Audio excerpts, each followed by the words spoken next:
વિદ્યાર્થી મિત્રો, Shri Sardar Patel educational institute સંચાલિત શ્રીમતી MS લખાણી કન્યા વિદ્યાલય પ્રાઇમરી સેક્શન, હું જિજ્ઞાસા પટેલ દરેક મારા વાલા વિદ્યાર્થી મિત્રોનું હાર્દિક સ્વાગત કરું છું. બાળ મિત્રો, આજે આપણે ધોરણ 1 વિષય હિન્દીમાં અભ્યાસ કરીશું.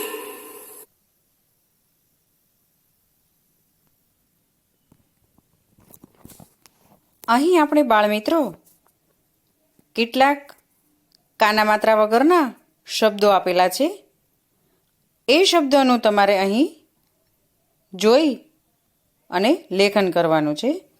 પાઠ્યપુસ્તકના આધારે કેટલાક શબ્દો આપેલા હશે. આ સિવાય પણ અન્ય શબ્દો આપેલા હશે જે તમારે જોઈને સારા અક્ષરે તેનું લેખન કરવાનું છે.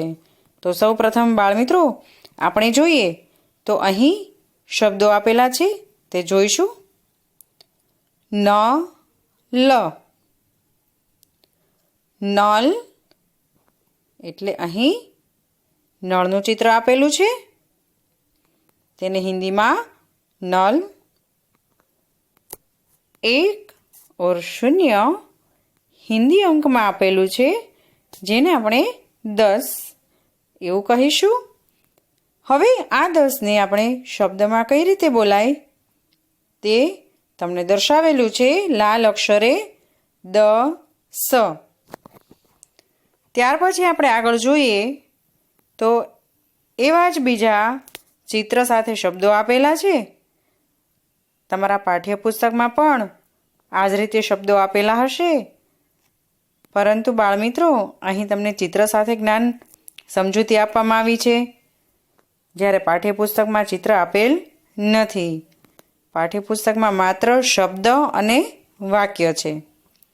તો અહીં તેના આધારે જોઈએ તો બસ. બાળમિત્રો, બસનું ચિત્ર આપેલું છે. કઈ રીતે લખાય, કયો મૂળાક્ષર આવશે તેનું ખાસ તમારે જોઈ અને સારા અક્ષરે લેખન કરતા જવાનું છે. ફલ, ફલ.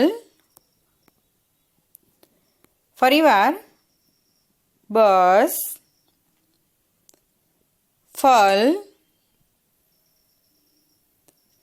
ત્યાર પછી આગળ જોઈએ તો બાળમિત્રો તમને એક પેન જેવું ચિત્ર જોવા મળે છે.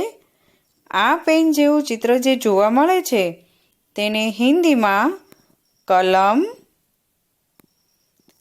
બાળમિત્રો, કલમ એટલે પેન. ત્યાર પછી તેની બાજુમાં રહેલ ચિત્ર જોઈએ તો એ તો તમને બધાને આ ફૂલ ખૂબ જ પસંદ હોય છે. કયું ફૂલ છે? કમળનું. કમળ, તેને હિન્દીમાં શું કહેશું? કમલ, કમલ. ત્યાર પછી બાળમિત્રો તમારે પણ અહીં આપણે હિન્દીમાં જોઈએ તો બહન. ત્યાર પછી આગળ જોઈએ તો બાજુના ચિત્ર પર રહેલ રબર. હિન્દીમાં શું કહીશું? રબર. ગુજરાતીમાં પણ આપણે રબર એવા જ ઉચ્ચારનો આપણે ઉપયોગ કરતા હોઈએ છીએ. તો બાળમિત્રો અહીં તમારે ચિત્ર આધારિત કાના માત્રા વગરના શબ્દોના લેખન છે તે જોઈ અને અન્ય શબ્દો પણ તમારે તૈયાર કરવાના છે. ત્યાર પછી આગળ જોઈશું તો વાક્ય લેખન. અહીં પણ વાક્યો છે એ કેવા છે? કાના માત્રા વગરના છે બાળમિત્રો. એટલે કે સૌ પ્રથમ તમારે કાના માત્રા વગરના સાદા શબ્દો અને એક શબ્દ સાથે જ્યારે બીજો શબ્દ જોડાય છે ત્યારે એ આખું વાક્યમાં પરિવર્તન થાય છે. તો બાળમિત્રો, વાક્ય કઈ રીતે બને? એક શબ્દ કરતાં વધુ શબ્દોનો ઉપયોગ થયો હોય ત્યારે વાક્ય બને છે.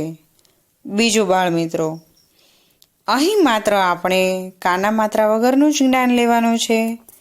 તો જે રીતે આપણે શબ્દનું જ્ઞાન લીધું એ જ રીતે હવે આપણે વાક્ય વિશે પરિચય મેળવીશું. નવલ ભજન કર. નવલ ભજન કર. બાળમિત્રો, અહીં નવલ નામની વ્યક્તિને ભજન કરવાનું કહે છે. ત્યાર પછી આપણે આગળ જોઈશું રતન સરસ પઢ. રતનને શું કહેવામાં આવે છે? સરસ પઢ, એટલે કે સારું એવું ભણ. પછી ફરી પાછા આપણે અન્ય વાક્ય સાથે ચિત્ર જોઈએ તો જોઈ શકો છો બાળમિત્રો, અહીં એક તમને હવન કરતા હોય તે રીતનું ચિત્ર દૃશ્યમાન થાય છે અને તેની બાજુ પર એક રથનું ચિત્ર તમને દૃશ્યમાન થાય છે. તો આખું વાક્ય આપણે જોઈશું. ભગત હવન કર. ભગત હવન કર. ભરત રથ પર ચલ. ભરત રથ પર ચલ. અહીં બાળમિત્રો, આ જ રીતે તમારે અન્ય વાક્યો પણ તમારી જાતે તૈયાર કરવાના છે.